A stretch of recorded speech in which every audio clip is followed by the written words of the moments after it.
My name's Adam Monaco and I'm the Financial Controller for hi-tec Oils. With our national capacity, we can now service Australian companies nationwide.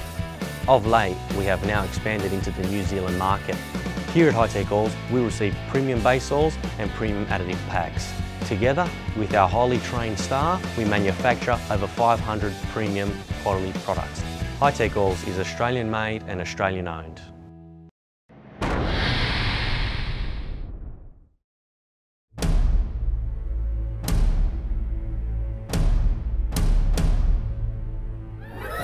Australia versus New Zealand has been an age-old rivalry. A constant battle between skill, endurance, and now horsepower. Not going to let these Kiwi guys come over here and show us what's what. Sydney, Winton, bring it on. We're here.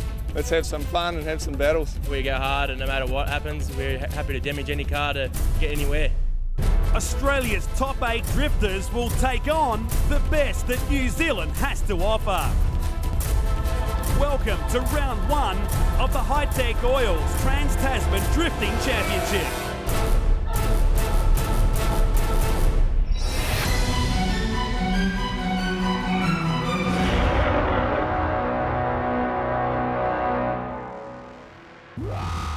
G'day everybody, welcome to Winton Motor Raceway, Country Victoria. We are north of Melbourne by about 3 hours. Chad Nailon alongside Dave Carter for the first round of the hi-tec Oils Trans Tasman Drift Series. Now, Dave, there's been a lot of excitement about this. It's a bit of a spin-off to the All-Stars, but we've got 8 of the best from New Zealand. We're going to put them against 8 of the best in Australia. 2 rounds here, 2 rounds across the ditch. I like what I hear.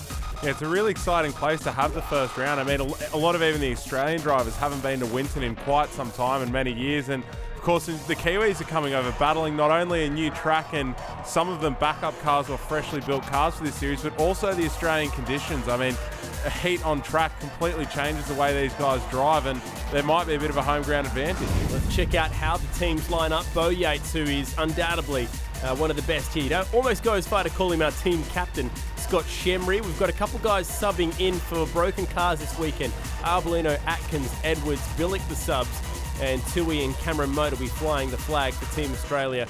Definitely some big names to watch out for, and a lot of Aussie pride on the line. Looking forward to seeing how Bo Yates get on in that Toyota 86. Over to the Kiwis, the boys from Aotearoa, but not all boys. We do have one female driver in Jodie Verhulst thrown in, but really Darren Kelly is the man to watch. Yeah, top driver from D1NZ, backed up by Andrew Redwood, Dan Woodhouse, Dave Steedman, Drew Donovan, and rounding it out, Adam Davies, actually twin entering the car of Dave Steedman, the Team DSR Mimico S14. So that car's getting an absolute workout this weekend. Round 1 of the hi-tec Oils Trans Tasman Drifting Championship sees the best 8 drifters from New Zealand making the trip over to Australia. Let's get to know some of New Zealand's finest and their cars. I've been drifting for the past 5 or 6 years now, part of Team DMNZ with my partner Drew Donovan. These are our 2 cars we've been building in Perth for the last 2 and a bit months. I'm really excited to be drifting alongside some Aussies, and yeah, I can't wait. It's going to be awesome. Jodie and I have been drifting for sort of 6 or 7 years back home in New Zealand, and it's always been a goal to get over the ditch and eventually around the world with our driving. It's been great having Michael Prosnick in New Zealand, and I'd really love to see some more guys coming over, which is going to happen, you know. So this Trans Tasman's really bringing the fields together between Australia and New Zealand, and you know, there's definitely some talent out here in Australia, so yeah, bring it on back home as well. It's going to be fun. I've been drifting for about 11 years. I've won 2 championships, one in 06 and one in 2013. This is my VZ Holden that I built 2006. We've won a championship in this thing, so it's still competitive. And yeah, we're going to go out and have a ball against the Aussies today. I've been drifting for about 10 years, doing the D1NZ season for the last 3 seasons. We had a really good season last year, and that's enabled us the opportunity to come over here and mix it with the Aussies. It's an awesome opportunity, and we're having a ball here at Winton. This Trans Tasman series is such a good idea. You know, we get to compete with them here at Winton and then off to Sydney, and really looking forward to giving it our all back home at Christchurch and Pukekohe. You know, we love those tracks, we know those tracks, so we're going to really give it our all. Winton's actually a cool track. It's a bit unfortunate because I actually like the back section a bit more than the front section here. But yeah, I like the fast transitions that we're doing through it, and just the big entry that's really suited to the car style. So yeah, I think we've got a pretty good chance, and it's also really fun to drive too. While we're over here, obviously they've got the upper hand with Sydney Motorsport Park. So we've never drifted there before, we've only ever seen it on TV. So yeah, we don't really know what to expect, but we know that they've got that track pretty locked down, and we're definitely going to have to bring our A game. But yeah, as soon as we get back on NZ soil, it's going to be the same situation. We know those tracks inside out, and yeah, we're really going to really feed it to them there.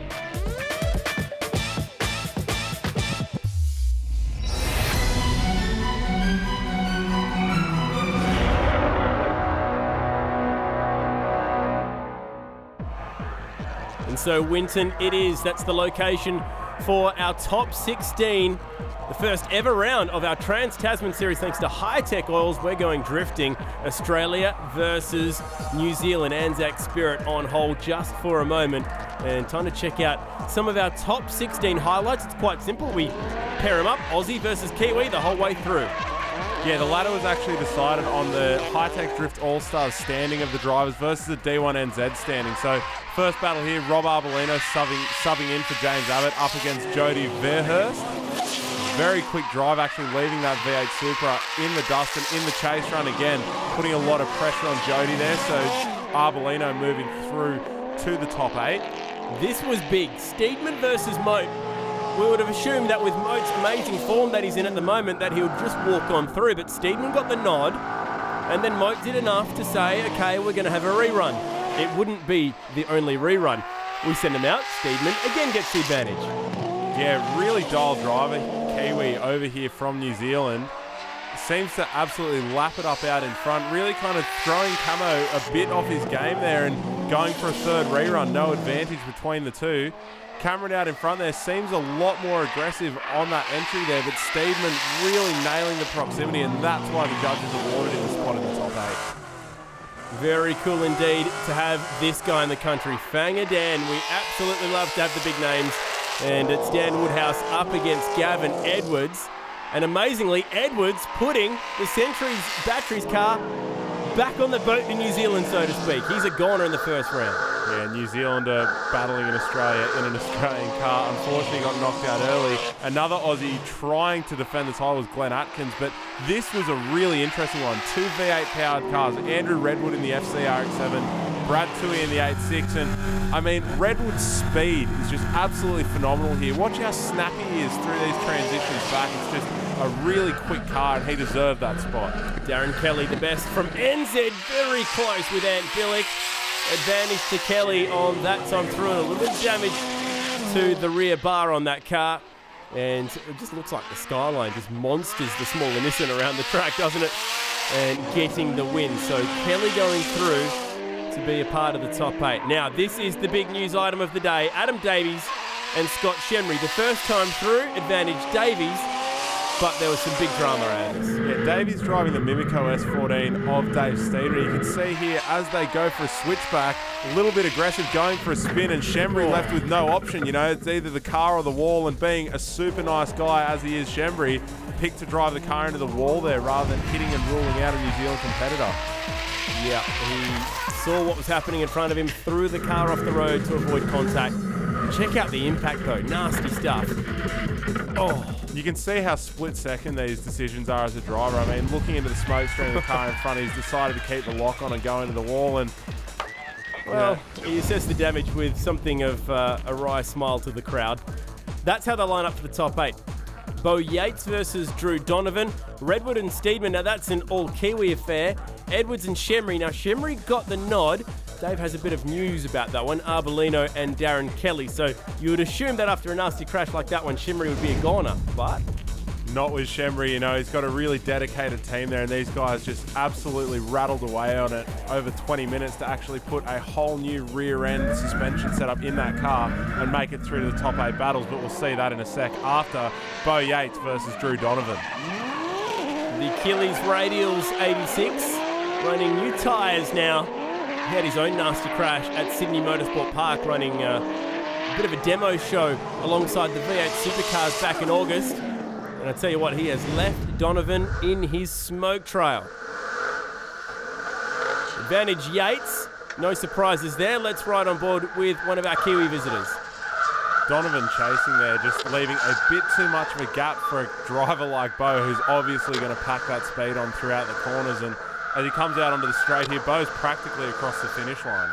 Nice bit of handbrake work. You just flick it back and forward to help get that rear end around. Sequential box for the 86. Thinks about going for the handbrake, but he actually grabbed another gear and runs straight up the back of him.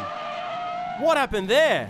That was an unfortunate one there for Bo. I mean, chasing a slower car is something you really have to be considerate about and really look at the line of what the car in front of you is going to do. And it looked like from the flash of brake lights there that Bo was just expecting a much faster entry. Now the win has been given to Yates, so the judges have gone with Bo on this one. If you look at the in-car here, I mean, a very slow straight line entry. Donovan trying to pull that back and make it into some sort of entry, but Yates has already tried. You can see here the car was practically straight and then going for a reinitiation by the time Bo hit him. Bit of a mistake from the lead car there, and as much as the chase car does need to leave an equal distance when chasing a slower car, a mistake from the lead car there going into the first corner is how the judges are going to rule it.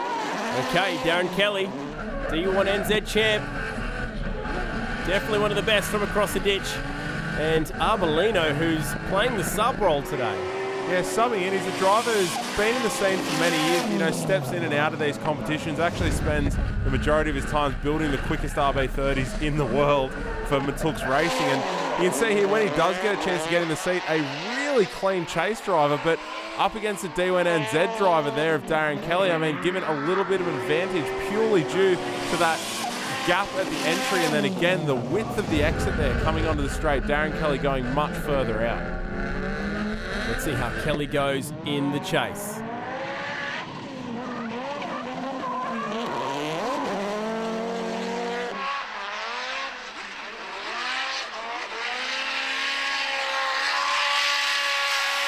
What an aggressive drive out in the lead there from Arbolino. I mean, a lot of clutch and handbrake work early on, but those last two corners were flat, Chad.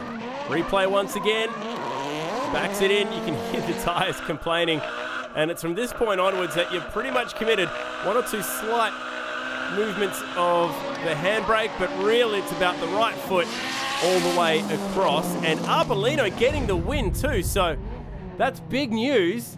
Not bad for a sub, hey, Chad? Yeah, taking out Kelly. Massive news. Okay, Shemry and Edwards, all Aussie affair. Check out Shemry's car. Amazing that they even got this thing fixed. It's missing some panels, but I tell you what, he might be driving this through to the Final Four anyway. I mean, not as well presented as we've normally come to expect from the Blaze unit cars, but I don't think anybody cares. Just to see Shemry back out there after such a big hit. And what a mammoth effort from the Blaze unit boys. That car looks like it's been down at a demo derby at the Speedway. He's dusted it off and he sent it on through. Small mistake, that one for Edwards, and it's going to be pretty hard for him to overcome that. Looks almost like a little bit of positive camber on the back wheel there. I mean, this car is by no means 100%, but classic Shemry is not one to be held out of the battle. He wanted to get back out there and see what he could do against these Kiwis. How will he go in the chase? Handling obviously an issue.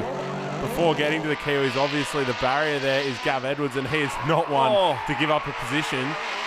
Bit of a mistake there from Shemry, balancing out the mistake of Edwards earlier.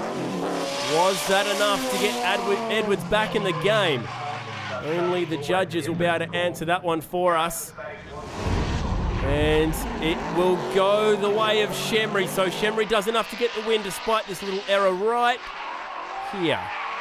Hard call for the judges there, Chad, but I mean, that was a slight extra width of the track, dropping a rear wheel, whereas Gav straightened up, cut over a corner. I mean, obviously the bigger mistake there, but not by much.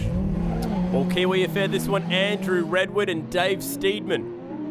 Couple names that our Aussie viewers might not know too much about, as Steedman throws it in, chasing down this man. very fast, that little FCRX7. You can see Steedman actually shallowing it out and not putting on as much angle as he has been in early runs, trying to get that speed through, trying to chase up to Redwood. But by this point in the first corner here, watch how quickly this FCRX7 just switches direction, puts that pedal down, and really just blazes away from the Mimico S14 behind him. Very handy run indeed. And let's see which Kiwi will make the final four. You've seen how powerful it is out front. How does it go chasing? One for the Mazda fans. Oh, a little bit of a gap to make up. A little bit wide there, making a similar mistake to Shembry earlier. And this time giving Steedman the advantage there. And I wonder how the judges will score that one. Well, there you go, confirmation that we're going to have a rerun. So despite having the advantage in his hands, Steedman wrestled it back. So Redwood making that small mistake, Steedman sends it to a rerun. No chance for any change of tyres. There are the formidable Blue Sunnies as he plucks second, third, and tips her in. It's interesting to watch the power delivery of these two cars. I mean, an NA V8 in that little nimble FCRX7, followed by a slightly heavier S14 with a 3-litre twin-cam RB in it, making about 400 kilowatt. And even the smoke difference you see there coming out of the corner, I mean, obviously the Mimico S14 struggling a little bit for traction, while this light, nimble NA V8 FCRX7 just really seems to pluck through the corners. And while both of them have their own unique style and their own unique line, there's a clear winner in the road speed advantage there. Now we see a lot of V8s in Japanese cars, but a V8 in a Mazda RX-7 just seems completely bizarre. It's a combination that works though, that's the important thing. Let's see if we can separate these two. Second time by. Oh, good proximity from Redwood, very nice. That could be the difference. The emulation there as well, Chad, was just really exceptional. Redwood switching directions exactly as Steedman did. I mean, watch. They'll both enter here slightly out of alignment there, but watch as they come for this transition here. As Steedman switches back, Redwood just followed him really exactly. Beautiful stuff. And that's why he got the nod from the judges. So after the rerun, it is Andrew Redwood that goes through. And we have just one Kiwi left in the final four. And unfortunately for the Kiwis, he's got to take on the best that we have here in Bo Yates. And how about Scott Shembry? Surely he couldn't keep going. Mammoth effort to end up in the top four of the Trans Tasman Championship, facing the guy who put together his motor earlier this week. I mean, these guys are teammates hanging out together in the pits, but I'm sure they're going to leave it all in the pits and go out and battle coming up next in the top four. We've had 8 from New Zealand, 8 from Australia, but we've boiled it down to the final 4. 3 Aussies and 1 Kiwi. It's the all-Aussie affair that's up first. Shembry versus Arbolino. And Shembry, how much further can this poor broken car go? I mean, it's pretty classic to see that the car that did hit the wall earlier on was helped put back together by the guy chasing him now, Rob Arbolino. Built the motor through the week at the Matooks Racing Workshop. Now after contacting the wall out here, all hands on deck, scrambling, putting a new rear end in that car. And it seems that Shembry really knows how to steer it, even around the difficulties he's having. He's also had engine dramas this weekend before he even pitched the thing into the fence. He's not had a great weekend, but so far it's all working out in this amazing Trans Tasman Challenge. Somehow, through the broken car, Shembry has the advantage. And he keep it going. Shembry, an absolute king of the lead runs, you know, just not looking in those mirrors and just going for gold. But now that he's behind a guy that he's very familiar with the driving style of, what will he do in the chase? Oh, he makes a mistake is what he does. Big straight and a mistake behind the Matooks Racing S14.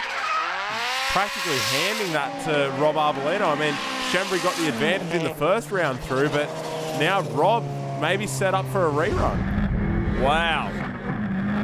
Well, the judges have scored it as an actual win straight away, so he's overcome the advantage and got the win. That's fair enough, Chad. I mean, my oversight was that the mistake made earlier on by Rob was only slight, whereas Shembry failed to initiate, straightened up through the corner, and that's an obvious call for Arbolino. That's enough to see Arbolino go through. So the Super Sup has made the final. Will he race an Australian or a Kiwi?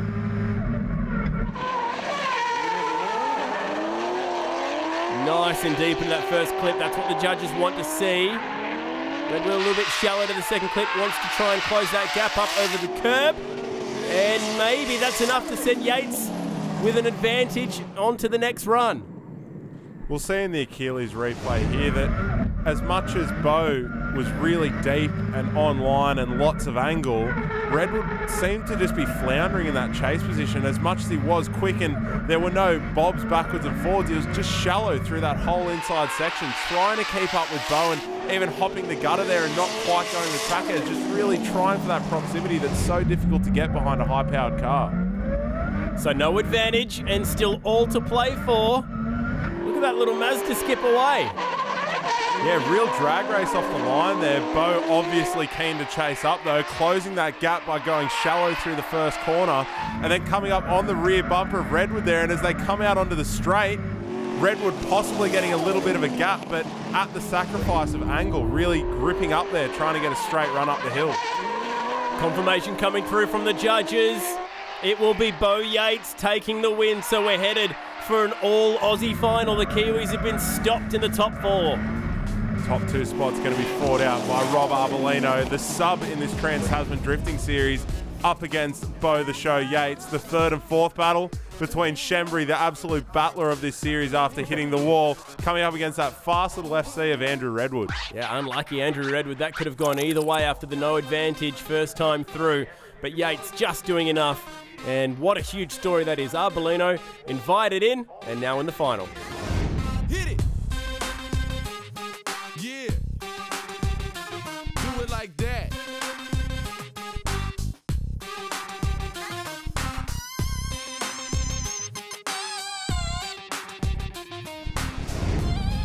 Set for the top 4. Round 1 of the Trans Tasman battle thanks to hi-tec oils. Here at Winton, we've got 3 trophies to hand out, which means somebody is going to miss out between these two. Scott Shembry up against the sole remaining Kiwi in this Trans Tasman Drifting Championship, brought to you by hi-tec oils. Andrew Redwood chasing that car of Scott Shembry into turn 1. Shembry nice and aggressive, but Redwood there right on his bumper, diving into that inner door there through the clip. And as they come out onto the straight, that is pretty close, Chad. That was nice. A good lead run with a lot of angle and a lot of style, but advantage Redwood because of just the supreme closeness between the two cars right there in particular. On the switchback here, you can really see how Redwood excels at the emulation. Both cars changing direction at exactly the same time, which is a key judging criteria for the judges. This car making over 400 kilowatts on the dyno before they brought it down here, but unfortunately it's had some issues. And then it's been on the wall. It's been truly in the war, Scott Shembry. Can he take home a trophy for his efforts? It doesn't look like it's going to happen. Big straight in there on the transition, sending him across the infield and practically handing that 3rd place on the podium to a Kiwi, Andrew Redwood. Yes, the judges give it to the little Mazda. Redwood has made the trip across the Tasman and he'll take a trophy from round 1. There's the big straighten up and crashing across the infield goes Scott Shembry. But you know what? He can leave with his head held pretty high after what happened to him earlier in the round. Let's just check out that big straighten up once again. How spectacular are these cars when they're at full flight? Yeah, an unfortunate mistake from Shembry there, straightening up here and then heading to the infield. But you know what? I guess we had to send those Kiwis back across the ditch with something, Chad. Albeit a 3rd place trophy. Let's not get too smug. There's still 3 more rounds to go in this series. Next stop, Sydney Motorsport Park on the South Circuit, and then we head over and we race at tracks like Pukekohe, and that is a difficult place. But we've still got Winton to worry about. Yates versus Arbolino. Can the sub take out the Aussie skipper? Arbolino with a big entry there behind Beau, who's headed a bit wide there and actually dropped on the dirt and allowed Rob to have the overtake. What an upset, Chad. Unbelievable. With one hand out, waving at the judges. Yates with an issue and Arbolino romps it in. Are you kidding me? Big blaze up the straight as he has been all weekend. We can see, Beau, what's happened here? On the handbrake a little bit.